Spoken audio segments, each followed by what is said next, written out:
Welcome back, everybody, to Neutrality Studies. Today, with an update from Nel Bonilla, the author of the wonderful Substack Worldlines. And she just recently wrote another great analysis. Nel is one of those brilliant minds who always comes out with very long texts that actually explain quite a big deal about international affairs. And she entitled this one, NATO 3.0, the Transatlantic Cage and the Rise of the Bunker State. Nel, welcome back. Well, thank you for having me again here. Thank you. Last time we talked, we already discussed your concept of the bunker state, but just for a very brief review of this concept, can you maybe tell us what it is and then how you connect it to what you call NATO 3.0? Yes, of course. So the bunker state is a framework I'm developing, and it basically is about how currently the modern state, or the state as we know it, is undergoing a transformation, a qualitative transformation, and most specifically, like in the countries that are from we could say, the US-led hegemonic order, or however you want to call it. And the qualitative shifts we can see there are, for example, that the state is a provider of public goods. The state planning that normally is about increasing welfare and good living and things like that is transformed toward securitization, militarization, and then furthermore, or because of that even, the citizens, the domestic population, is not anymore a citizen, a subject of rights, but becomes an object of security. And everything about them is exactly as every part of society and of the country itself, now an object of security, securitized, militarized for purposes of warfare or preparations toward warfare, hybrid and permanent warfare.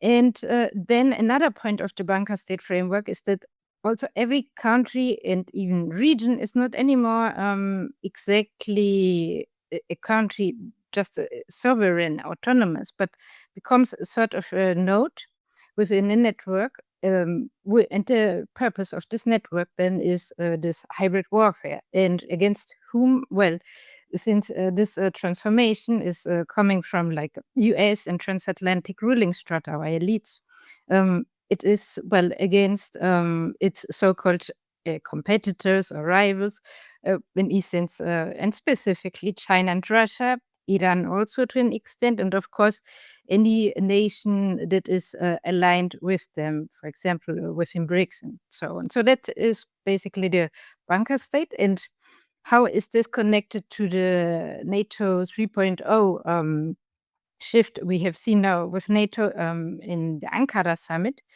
Well, NATO 3.0 is basically institutionalizing, enforcing already these different shifts that I talked about militarization, even of the population itself, about even viewing like this social contract of not anymore being about rights of the citizen, but about, okay, what can the citizen do for the preparations of warfare?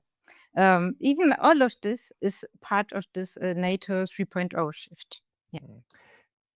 Don't ask what NATO can do for you, ask what you can do for NATO. And I've had discussions with other researchers. One of them, Jonas Tögel, a German researcher who looks intensely at the papers that NATO publishes about cognitive warfare, and where NATO explicitly says, look, we need to target our own population, right? We need to make sure, the brains of our people is the battleground, and we need to fight on that battleground.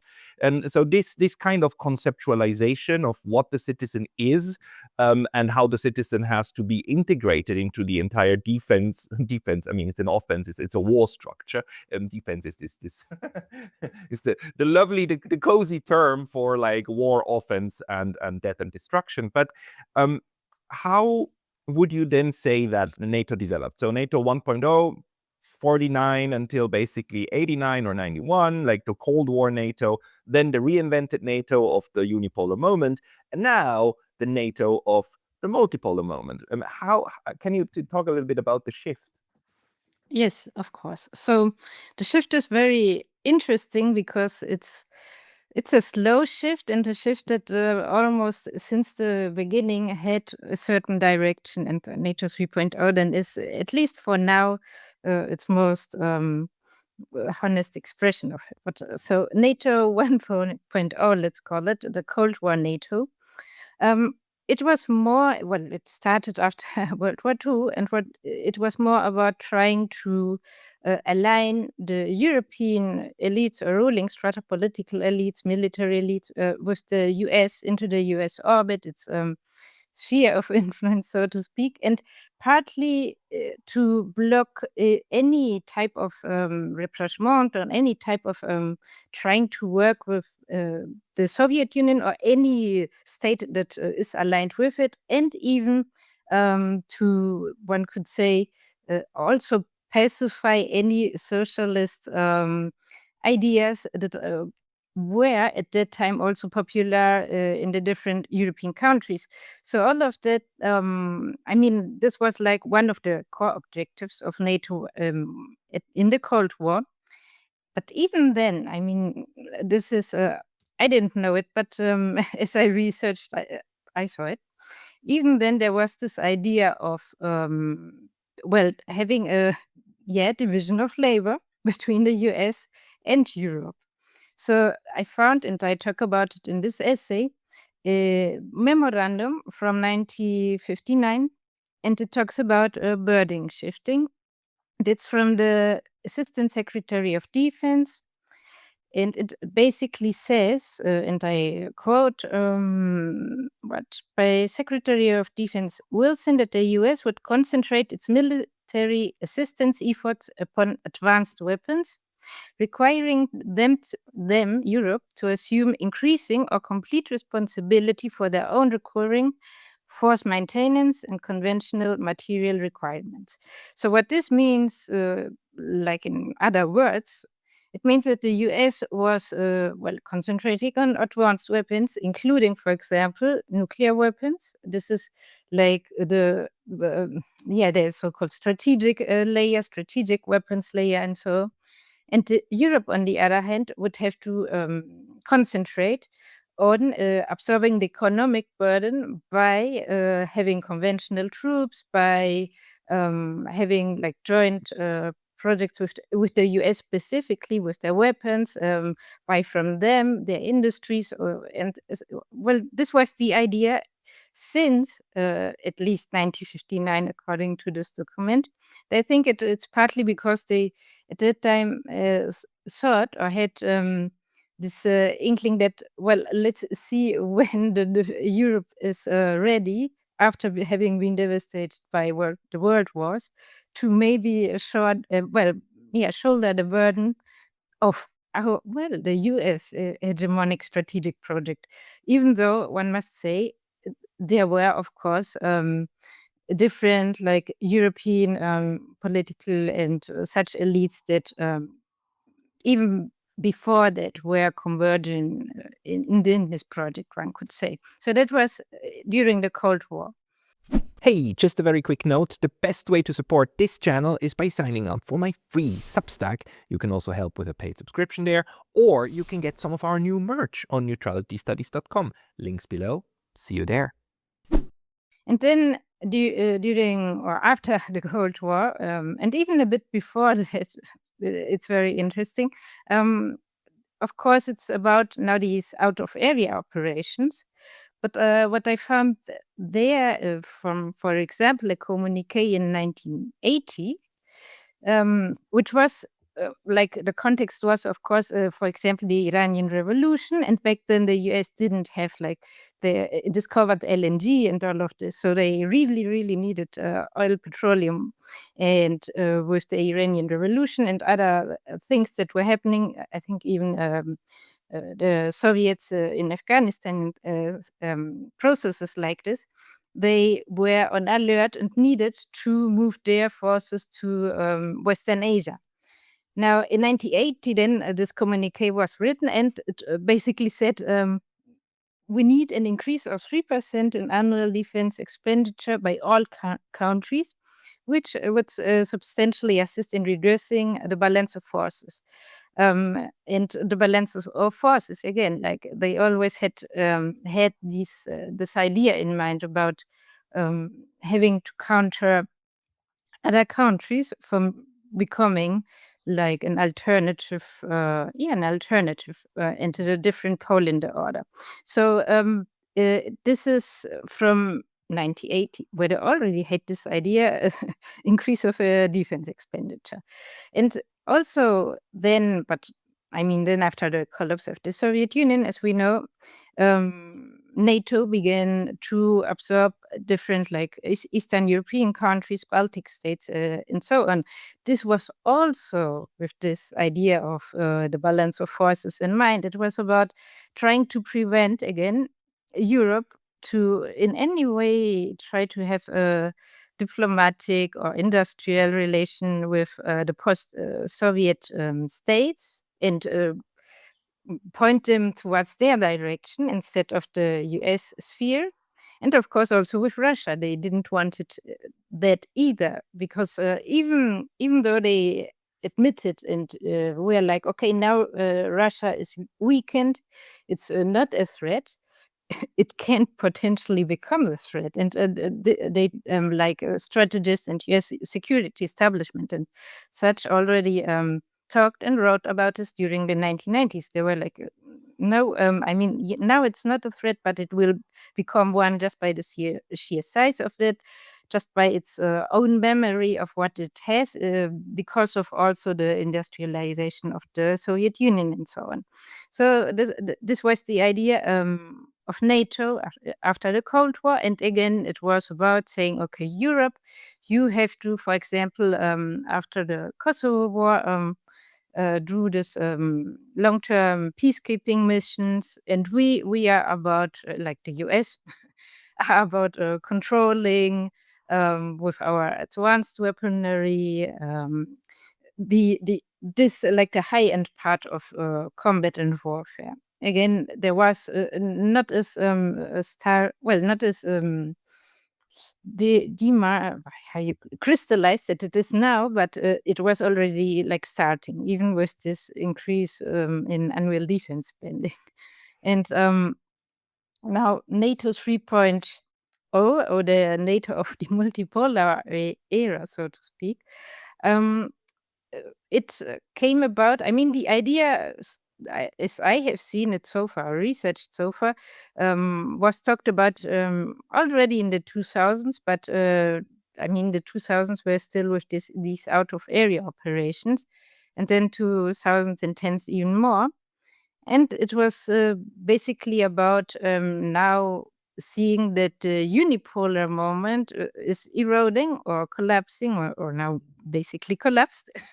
And that this is partly because of the global majority, but specifically Russia and China again, their technological industrial rise, and also like the which means then that other countries that have done access to more like development too can become more sovereign, and all of this then means that polarity is not anymore. So this was the crisis that then led to this much more intense shift toward NATO 3.0, which is now about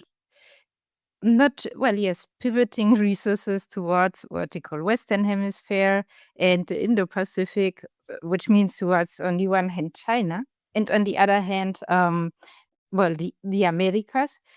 And for that, they want the Europeans now for real, not anymore. I mean, they did it, hypothetically, to take on the material, industrial, personal burden, of financial burden of warfare. Also, hybrid warfare that is also going on. So it's an active process, and so this is like basically the summary of the shifts. From NATO. Mm-hmm.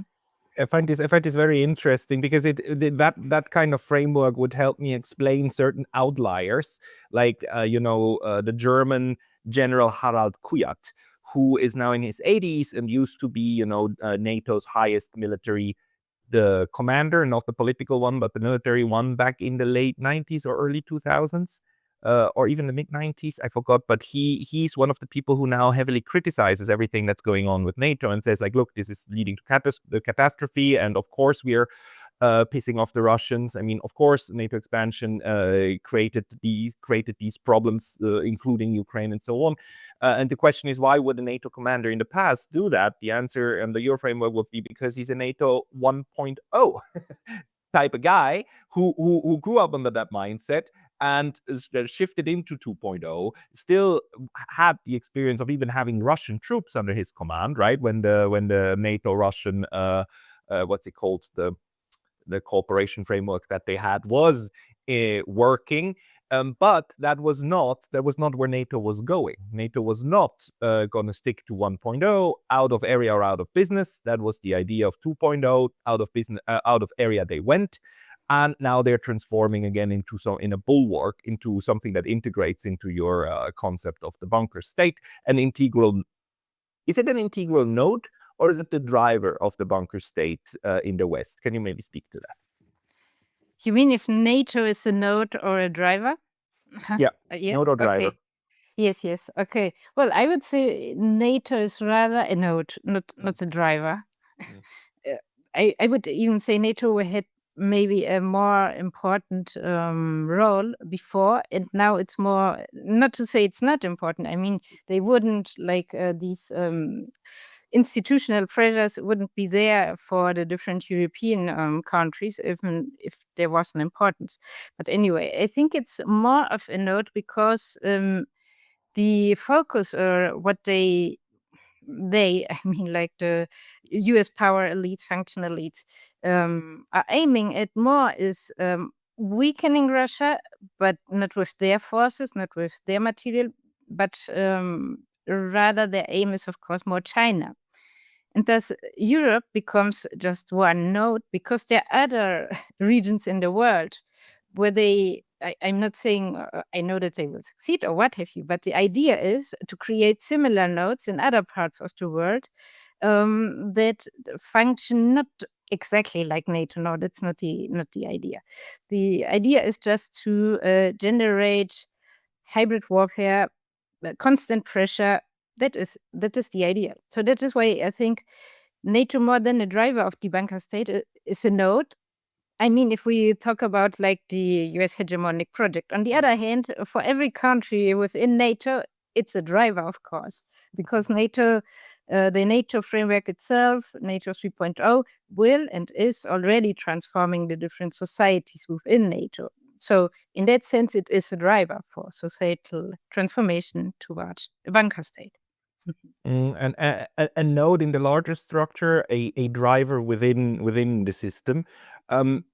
So what can we explain with that if we take this framework, like what the current societal changes are, especially inside Europe, and maybe we can contrast them a little bit with what's happening in East Asia and how the other nodes, I mean the US-Japan alliance, the US-South Korean alliance, how they are developing. The interesting thing there is, of course, that between South Korea and Japan, we see much more internal struggle than within the NATO framework. So NATO is like very beautifully shows how it is able to kind of to herd the cats, right, and make sure that they stick together on a minimal base, even when they have like a lot of historical reason for disagreements.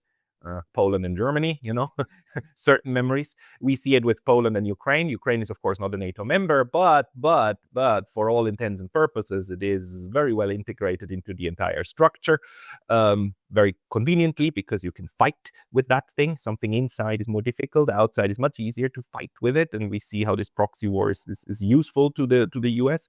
But yeah, can we go into that part? Mm-hmm.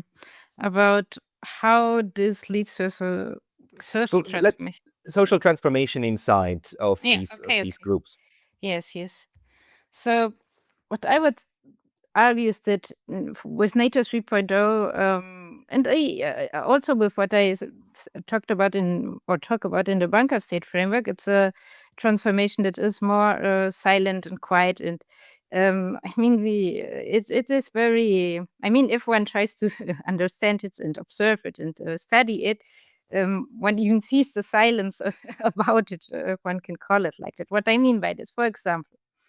There was recently, like a month ago, maybe, I think, an article in Politico about how an American colonel is being or is going to serve as at the German army command of the Bundeswehr, or the German army, is a head of the operations division, which means he will be planning missions and preparing decisions for the German army, a U.S. American colonel. So, and it's just one lonely article in Politico. Why isn't there more about it? Well, so this is one example. And also they talk about how this integration is about, well, he is there to optimize NATO, well, the capability of NATO, and specifically with Germany. So again, NATO here driving a silent transformation that is barely talked about. Then another interesting thing is, of course, that like everything, as I said, about infrastructure that is being constructed or sanitized, or how is it called, refurbished, and all of it will be constructed in a way that has also warfare in mind for some, in a way. That's true. And also any type of software and services, even civilian services like medical services, for example, will also, or are also being integrated in all of this idea about hybrid warfare. And for example, what happens in a crisis, like for example, will the civilian population be served then by hospitals and doctors and so on? And then there is, or there have been some articles where they say no. Actually, the first ones that will be attended to will be soldiers, not civilians, for example. Then, of course, any type of social programs are being cut, the austerity, what it's called. So these are some of the changes. Then another change would be like everything that has to do with intelligence services. There's also like a drive to make them more popular, interestingly, in media. And in European countries, specifically, like their own intelligence services. And there's, of course, like everything to do with media and like censorship and all of this. We know, and I mean, you talk about it on neutrality studies, that like the opinion corridor, what can be said, is being also silently narrowed. For example, through the sanctioning of individuals, of journalists, of activists, and so on. But again, this is not an overt process, it's a silent one. And then there is another one I thought about, but I don't have in mind right now. But the point is, it's not. Yes, yeah, right now I have it. There's also, for example, in Ankara, there was like, apart from all the financial and industrial packages that they signed, there was also like normally, or right now in the Baltics, normally there would be what is called air surveillance with like they try to see if there are drones and such. But now there will be, instead of air surveillance, they will see how do they call it, like well, the NATO Supreme, the SACEUR, the Supreme Elite Commander Europe, will be able to say if the drone or whatever is in the perimeter of the Baltics can be shot down or not, and will be able to say what type of capabilities or what forces, material, etc., needs to be moved around. And this specifically, of course, without yes, political approval from the different countries. So just within the NATO framework. And these two, I didn't find basically, like almost no article. I found one in Lithuanian media, and they even quoted a Lithuanian general. Here I have to quote, where Robert Skaunas, Lithuanian defense minister. After the Ankara summit, he said, it will allow, like the shift from air policing to air defense missions will allow NATO Supreme Elite Commander Europe to redeploy and adjust plans, avoiding all political debates that sometimes arise. So this is something that has been agreed upon in Ankara, but again, there's nothing about it anywhere. So that's why I think there are many changes going on.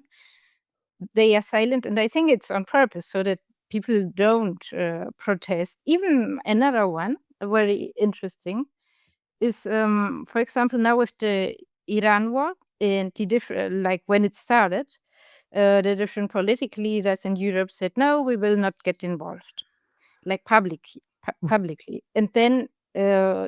But actually, the thing is about NATO and its integrated command, how it's called, is that they can say no publicly, but everything that has to do with bases, with infrastructure, logistics, and so on, they barely can refuse that to NATO because they are part of the integrated command, and they are part of the so-called defense planning frameworks of NATO and so on. And thus, under in the background, there are things going on that do support or had supported the U.S. effort, the U.S. attack on Iran. So these are some changes there. Yeah, I mean, even if NATO countries say we're not getting involved in the Iran war, when U.S. airplanes go and refuel somewhere in Germany or anywhere and then use these landing strips and hop on, there's no way of stopping them, right? Because you have the entire structure in place for the United States to simply use all of this. This is at their discretion, at their disposal, more or less. And let's not forget, Sakr is of course a U.S. commander, right? Is always a U.S. 4-star that then now has the power to just decide for the entire NATO airspace. Well, we're not just going to shoot it down. We'll do this, we'll do that. Do I need to consult with Germany, Poland, or Hungary? Hell no. Why would I? I mean, it's much nicer if I don't have to, right? So some people would frame this as a part of a neo-colonial structure, right, of taking power. But I think your argument is much more institutional, that this is also being done, of course, in a constant consultation and an adjustment of these different policies across the board. So in a sense, it's much smarter than just a colonial power structure. It's actually a Gleichtaktung, the tacting. Sometimes German is really convenient for a couple of concepts. Gleichtaktung, like going into the same rhythm. Yes. Is one of those, because if I remember correctly from our last discussion, I mean, you would rather frame it as such, right? Mm-hmm. Yes. It's exactly. Instead of what I have researched, instead of thinking about it like imposition, I mean, for some it certainly is, but it is more of a slow process. Again, as we have seen, like with this short summary about NATO's NATO iterations, NATO versions, it's a slow process. Even back then, they already said this is what we want. And the other thing is, it's as you said, there have and always had been, of course, like people that didn't want to be that integrated, all of that, but that too was a slow process. I know that, I mean, it's both a colonial thing or neo-colonial thing and an institutional process. If I think about, I mean, if we conceptualize it like that. So, in a sense, it's a slow process because it's also about, for example, another idea is about this idea about elite cooptation, all the political and military ruling strata or elites, that had been there. Of course, they are now new generations, but there had been built structures through different funds from the US, from different foundations, councils, and what have you, that always try to integrate these potential new political leaders, the potential new political military leadership, etc., into the US worldview and mind frame, etc. So this is like the ideological layer, but that on the other hand, of course, there's just the like structural one, like everything from operations, like military operations, like how the command structure in NATO works, from the logistics, through, of course, then the technology. Like even nowadays, it's even possibly more, I don't know, I'm not a military expert, but I suppose it's more entrenched with the whole idea of clouds and artificial intelligence, and every member of NATO having to be looked into these digital structures with their warfare, their armament, their intelligence, like everything. So in that sense, there is, and it was a slow process. Also, the problem is, even from the very start, there was no way of, I would say, of saying that much no. I mean, they did, for example, during the Iraq War. But I mean, there were parts of it that were still part of like this NATO infrastructure of logistics and such.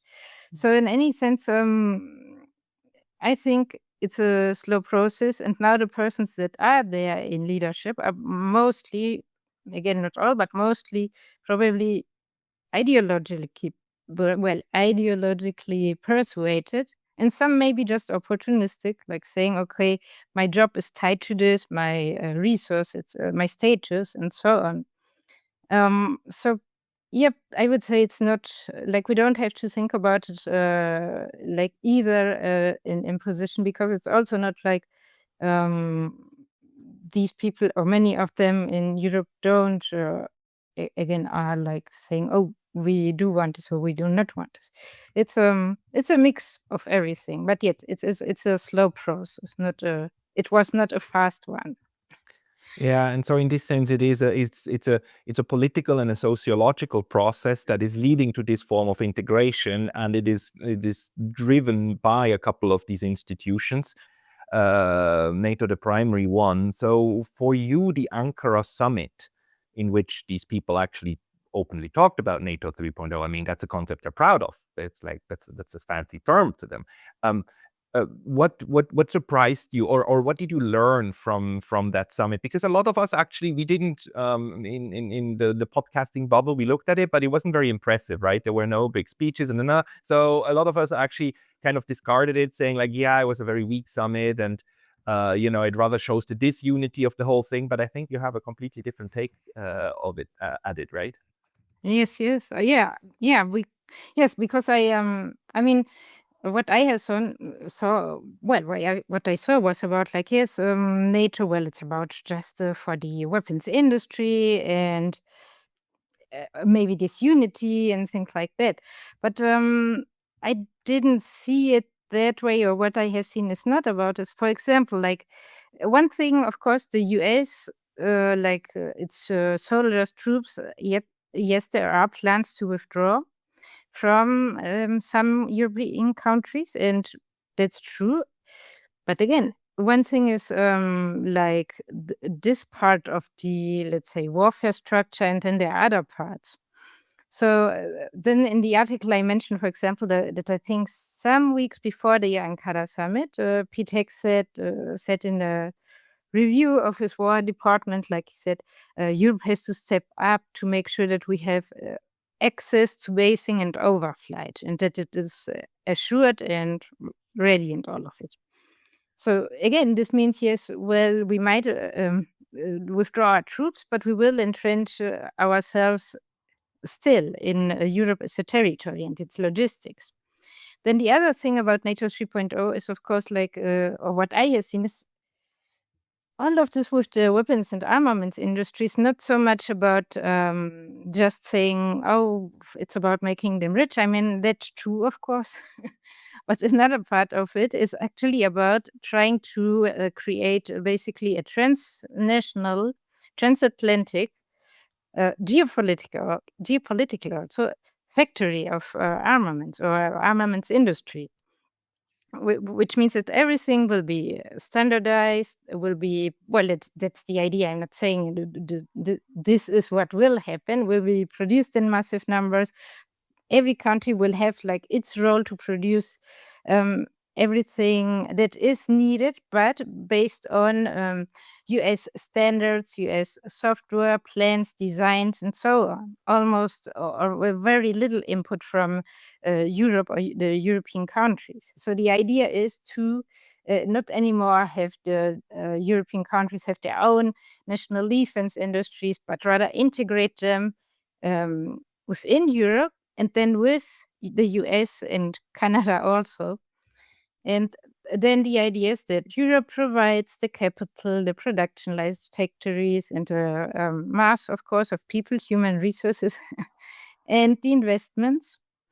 And then the US provides the technology, proprietary, of course, and controls at the same time the cloud, the software, the space-based intelligence, the nuclear monopoly. And so this is something that then they called it this Ankara summit, the transatlantic defense industrial revolution. And which to me sounds a bit like much.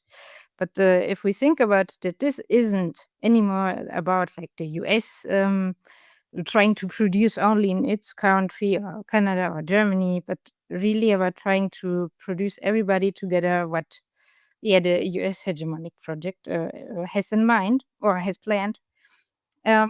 So what I also found quite interesting is that then like the funds, like the financing will come from private equity, venture capital, like invest. I mean, I'm no financial expert, but like standards of investing that had been there that basically made like investment in defense and armament unattractive have now been removed so that it's attractive. The NATO has like opened several initiatives so to make them like investing in production of armaments or whatever is needed for this warfare effort more attractive for like private capital. And what's even funny is they have like one can go on their websites, NATO Frontier, NATO Engine Initiative, and so on, and they even have like catalogs of for the businesses, for the capital firms, and so on, to see and be like, oh, okay, I want to invest in this, or I want to develop this, and so on. And one can look it up, and they have it all listed out like openly. And even like I mean, I could say more about this, but this is like one process that now Ankara initiated, like even using tax revenues also for this idea. So this, in my opinion, is quite a change and not something that has to be overlooked, because we might, I mean, again, the thing is, so now we are talking a lot about how, for example, the US Army, Navy, and so on are depleting their arsenals and weapons and all of this, which is true. And then the idea is, if this plan succeeds that they have here about having this conjoined transnational massive industry, then this depletion is actually about then turning to these newer types of production lines and so on. Again, if it succeeds, not saying it will. Yeah. Yeah, we don't know if it will succeed, but the plans are, again, as you said, these are actually long-term plans. Yeah. And a lot of us in the commentariat online, we tend to criticize Europe for being very short-term thinking oriented, and this is not going to work, and you have no plans whatsoever. But we, in this sense, overlook the elephant in the room, which is NATO's 20, 30-year planning horizon and the constant drumbeat of trying to make everybody adhere to that bit by bit through different political means, sometimes by everybody shaking hands, agreeing and smiling, and sometimes by Donald Trump threatening to withdraw from Europe and take out the troops and whatnot, and then everybody goes like, no, we have to do strategic autonomy. We need to invest 5% of GDP. And then 2 years down the line, Donald Trump again goes like, shakes hands, and now everybody's happy that they're integrating again, and so on. And it keeps building. But the march forward seems to be the march to this NATO 3.0, and that's a long-term planning scenario. Yes, actually, even this I don't remember which of these initiatives it was, but one of these initiatives signed at the Ankara summit even is about like saying to this investment firms, basically now in the next like 15 years there will be no peace, so don't worry, you can invest. That is really the idea. That is what they write on their homepage and all of it. So they're not even hiding it. That's the amazing thing. I mean, it's not even something that's done like behind closed doors and some kind of conspiracy. No, it's they literally make entire conferences about it, and create portfolios, etc., for this investment ability. So it's fascinating. Mm-hmm. Yes, and I mean the other part, of course, of this Ankara summit was, as you said, like this 5%. So in that sense, this will, of course, mean for Europe that it has to, cut or like reduce its all what or its social welfare, its social programs, anything that has to do with this. And not only this, like this is another point I make in this essay. If we think about because it sounds a small 5%, and all these agreements, everything sounds ineffective. But if we think about it, this means that wealth is being siphoned away. Engineering talent that is there in Europe, workforce, of course, labor, and then all these things of social programs or other types of initiatives for improving the quality of life in these countries. Everything of this is being either eliminated or siphoned away towards warfare preparation. So that is a really incredible change, and a slow one. I mean, not slow, but silent one. Yeah, no, it's very good that you're pointing that out. And in connection with that, something you said earlier, just in passing, was that the agreement that tax money could be used for that. And the importance here with taxes is that national government on the national level always has the option to issue bonds in order to finance itself through debt. Local government doesn't. The prefecture level or the state level and the commune level, the lower levels, are usually funded through tax money. If the tax money dries up because it goes into NATO, it means you take even more ability away from the lower levels of government in Europe in order to, well, spend on social issues. So it's even more of a siphoning off of money. But do we know where we are in that discussion? I think at the moment it's just a plan. It's not set in stone, right? Yes, I see it. I mean, at least in terms of this investment stuff, there has been already like a surge in investments in defense industries and tech startups related to defense. So that at least seems to be going well and on. Now, the other thing is, I think we are seeing like the cutting of different social programs, at least in Germany. I'm not sure in other parts. And the other thing about, for example, like the refurbishing or the repurposing of different types of industries that do exist in Europe, I think that's also an ongoing process. So all in all, I would say, of course, it's not running at, let's say, maximum speed, but it's already initiated, and it's a process that is there. And well, how big do you think is the risk that what we are witnessing right now actually has to do with another very German term that was coined recently, Kriegstüchtigkeit, war readiness or war preparedness of Europe, as in making Europe capable of fighting a war? Because one of the things we see in Ukraine is that what you need or one of the things that you must not have on your territory in order to have a war on your territory is US troops, right? US troops, the famous tripwire, is actually kind of a guarantee that there might not be a war. So actually threatening troop reductions or taking troops away is in a sense actually a way of saying like, oh, by the way, once Ukraine is done, we might fight it out in Poland or in Finland, but we need to have our troops gone first because, the one thing we know about the empire is that it is very allergic to its own people dying, right? That's basically what ended the Vietnam War. It was to get the mass casualties of US troops. Of course, not the 3 million Vietnamese who died, but the couple of 10,000 of US troops that came back in body bags. So, and we see that in Ukraine, how well it works, how well this war can be implemented in that proxy state. How can you speak to that? Yes, of course. So on that topic, I actually found a US Army War College report. And it is called, there are of course many reports, but this one is quite interesting. It's called Academic Year 2026-27 Annual Estimate of the Strategic Security Environment, and it was published in June of this year, so very, very recent. And what's interesting about this is, it talks actually about every region of the world, and not only that, more things than that, like research questions, the different divisions and sections within the US military and so on have.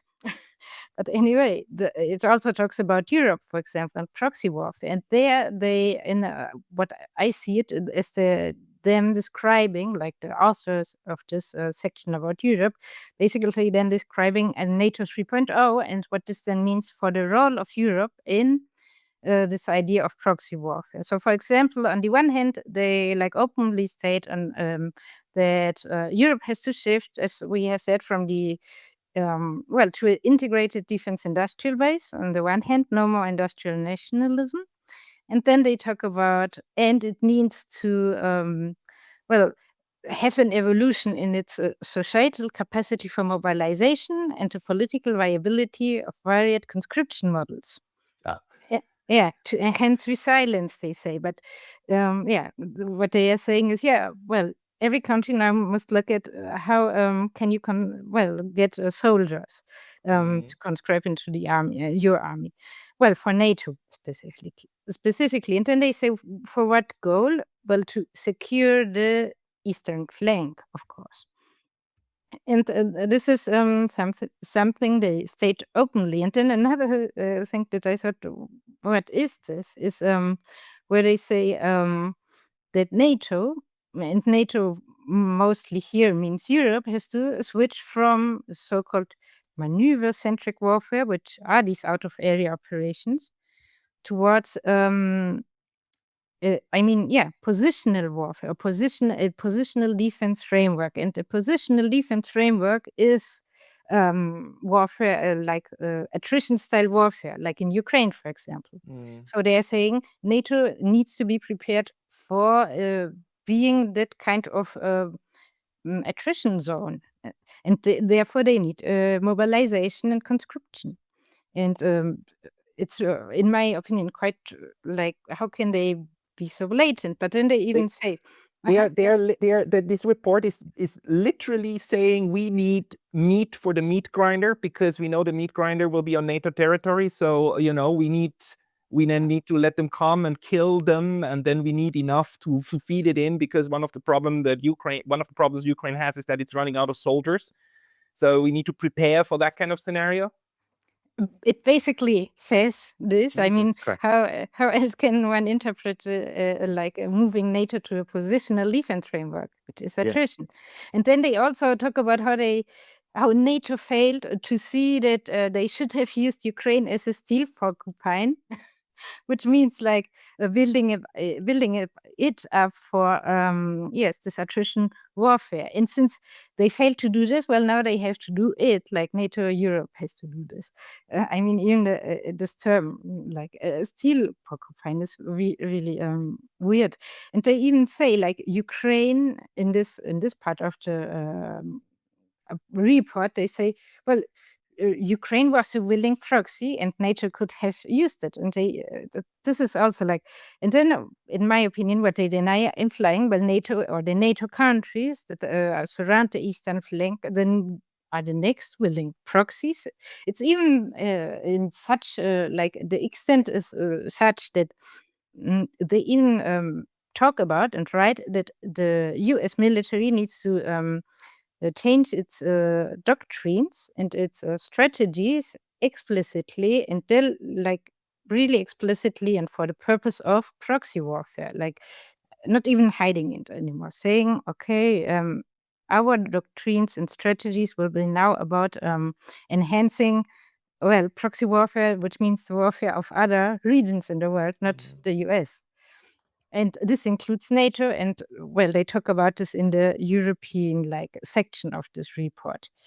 Yeah. So do these reports or the speeches and so on that you read also coming out of Ankara, do they ever talk about an end goal? Like, what do we want to actually achieve? Like, when are we done? Like, what kind of status do we want to achieve in order to say, like, okay, got it. It's over now. We won. What's that scenario? Did you find it such scenario? Yes, actually, yes. I did find such things. I mean, for example, there was in this how was it? This strategic foresight report. There they talked about what they envisioned for an end state, but in which they are not currently. Like currently, we are in a multipolar world, but what they want is more like what was it? A global West. This was also something that I saw in some slides, like NATO presentations about, which talked about their new strategy, which was from 2017. They admitted, okay, we are now in the multipolar world, but we want actually, they had like a graph, and here was the global West, multipolar world, chaos. And so their idea is, of course, then to restore whatever then global West means. But in their mind, or what I understand it, is meaning that there is no resistance in the way that the economy, the global economy works for them, like more extraction, less regulations, like neoliberalization, all of this, that this works seamlessly without resistance. I think this is like the, let's say, global goal, and it is stated in the different reports or presentations or what have you. And the other thing, of course, is but this is more like something I have inferred or interpreted from other, like this different reports about what the idea is about Iran, China, and Russia. The underlying idea is that for the US-led hegemonic project, their idea has always been, or strategy, to have what Brzezinski called in the Grand Chessboard shallow hegemony. Shallow means influencing more or less indirectly, not with brute force, not with occupation and all of this. But China, Russia, also Iran, don't like structurally, territorially, industrially, all of it, don't allow for that. So in that sense, what do they need then? Well, to break them up. That's like, this is the more like the regional goal, and the global one is more simply returning to what they call a global West. And in what I can see, it is about, for them, peace being unrestricted access to the whole resources of the world. For their the aims, I guess. Total global domination. I think if we put it into just a few words, right? As in, everybody plays along to our tune. We're the conductors of the orchestra, and anyone who doesn't fall into line, who doesn't play according alongside the melody, has to be broken up in order to make him willing then the smaller pieces to do so. Now, maybe as we need to come towards some form of conclusion, because you end your essay again on the social side, like you're calling it the bunker state and the new social contract. I think this is very significant, especially for the European population, North American population too, of course, because it's very similar. But the Europeans, I think, even more so, are expected to, be the beacon of that kind of future of the global West, right? Where you, the individual, are just playing the fiddle the way that you're being told to, because you're completely integrated. Can you maybe tell us what that conclusion is?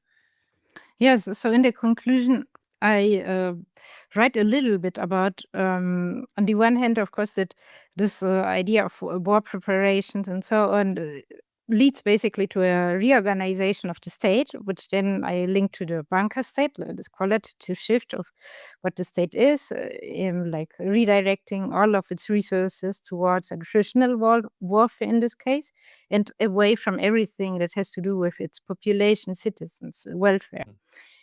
And on the other hand, this idea about new social contract, well, there are also like reports from NATO, but not only from NATO, also from different countries within NATO. There are militaries that already talk about that for this like new organization to happen in society, there also needs to be a new social contract where the citizens are not anymore, well, we expect from the citizens something, and in specifically to provide for national security in one way or another.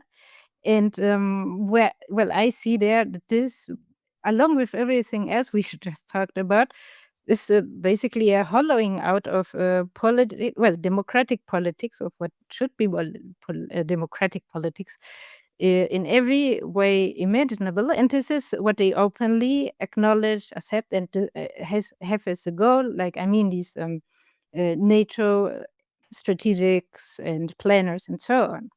So, and this is what they have in mind. But of course, this doesn't mean that it will happen. There's always hope, and there's always time to do something. We just need to know about it. Yeah, no, it's very good that you're pointing that out, and it's very good that you're pointing out that this is not happening behind closed doors. This happens out in the open. So what we need to do is to piece together the different puzzle pieces.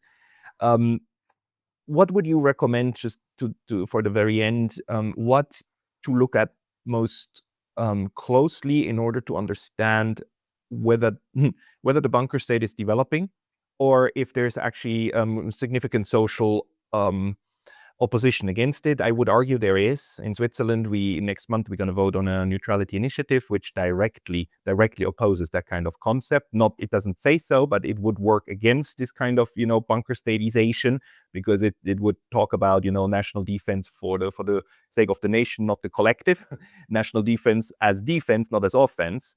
And integration into the wider world rather than just the Western world. And there are such concepts around, right, all over the place. Where do you see them coming from? Mm-hmm. Yes, well, I think there are, as you say, indeed, like many initiatives around the world. But if we talk about Europe specifically, I would say that there are, on the one hand, of course, like I think labor movements in some parts of Europe that are protesting against, for example, armaments and weapons shipments. And then there are, of course, anti-war movements, peace movements. What I have observed is that there is like challenges consolidating them, but there is already the plan or the idea of doing so. And not only them, but also these climate change initiatives and other related issues, to consolidate them into an anti-war, or rather peace movement again. So, of course, there is movement. And I would say that we could see how can we say that how can we see that the bunker state would not move forward? Well, I would say, for example, if exactly these like strikes and things like that have an effect of materially stopping, for example, a bit what is happening right now. But for example, your example in Switzerland is, of course, more on the legal side, constitutional side, and so on, which, of course, is also another like lever that hopefully is also in function in other parts of Europe and around the world. Of course, it's about the same, about not giving in to well, I always say there needs to be a transnational movement, like a global movement. It's every movement has to connect and learn from each other, but not only that, but also like see where the different like weak points are, so to speak, of the bunker state, and then do organize for it consciously. I mean against it, but yeah. So this is what I would argue. And one final thing, I think another important issue here is all of this also implies that we should, all of these movements, I mean, resistance and peace and movements need already, specifically those more in the like transatlantic countries, think about already planning like counter alternative ideas about alternative institutions and ways of organizing society for just in case. Yeah. So this is what I would say. Yeah. Because luck is when preparation meets opportunity. So we better start preparing in order to grab the moment once it arises.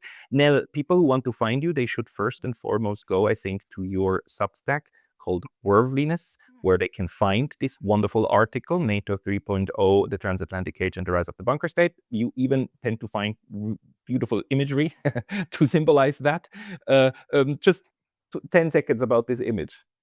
Oh, yeah, well, it's an image that I found. I always try to think about or I just how do you say it? Illustration. Illustrations. I mean, I look at illustrations like artwork, like from 18th, 17th century and so on, like every day.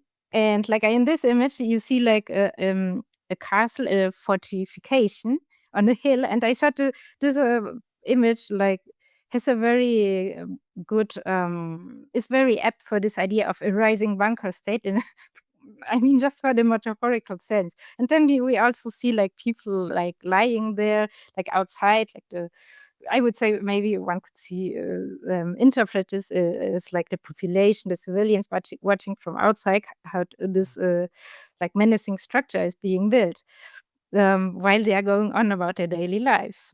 So this is my idea behind this.